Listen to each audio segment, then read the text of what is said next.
Ilang taon matapos padapain ng pandemya, hindi pa rin nakababangon ang ilang nagtatrabaho sa creative industry gaya ng mga pelikula. Kaya isang serbisyo fair ang inorganisa ng pamahalaan para bigyan sila ng tulong pinansyal at iba pang ayuda. Nasa frontline ng balitang yan, si Gio Robles. Death-defying stunts ang naging puhunan ni Gerson Latisa mula Rojas City, Capiz sa pag-e-extra sa mga pelikula at palabas sa telebisyon. Ang pagiging stuntman daw ang bumuhay sa kanyang pamilya.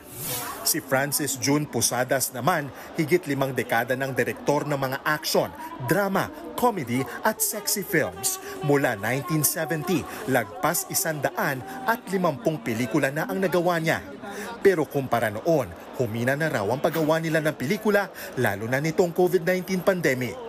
Kaya naman, laking tuwa nila nang malamang kabilang sila sa mga nasa creative industry sa benepisyaryo ng bagong Pilipinas Serbisyo Fair ng pamahalaan na ginanap sa PhilSports Arena sa Pasig. Nakatanggap sila ng tig 5,000 pisong cash assistance. Inilapit din sa kanila ang serbisyo ng mga ahensya ng gobyerno gaya ng SSS, PhilHealth at Pag-ibig.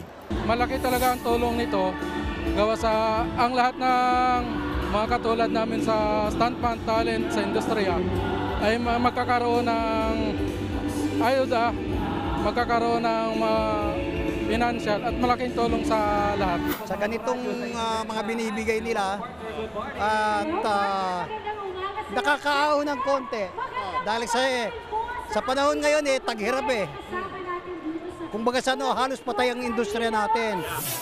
Sa kabuuan, nasa 15,000 na manggagawa sa industriya ang naging benepisyaryo. Suportado rin ito ng MMDA na namamahala sa Metro Manila Film Festival. Alam naman po natin na bago pa man magpandemya at higit sa lahat ng pandemya, talagang bagsak po ang creative industry.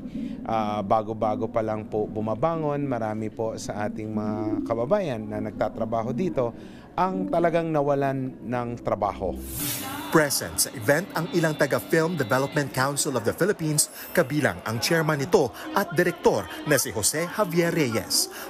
Unang pagkakataon daw ito na may ganitong programa ang gobyerno para sa mga nasa industriya ng paglikha. Gusto kong isipin na hindi ito ayuda, kundi isang pagpapahalaga sa mga manggagawa upang magkaroon sila ng kusa na i-advance ang mga industriya. Ang kahalagahan nito ay ang kinabukasan ng industriya. Sa pamamagitan ng pagsasama-sama. Nagbabalita mula sa Frontline, Gio Robles, News 5. Mga kapatid, Nikki de Guzman po. Iba na ang may alam at may pakialam sa panahon ngayon. Para sa tuloy-tuloy na balitaan sa Frontline kahit weekend, mag-follow at mag-subscribe sa social media pages ng News 5.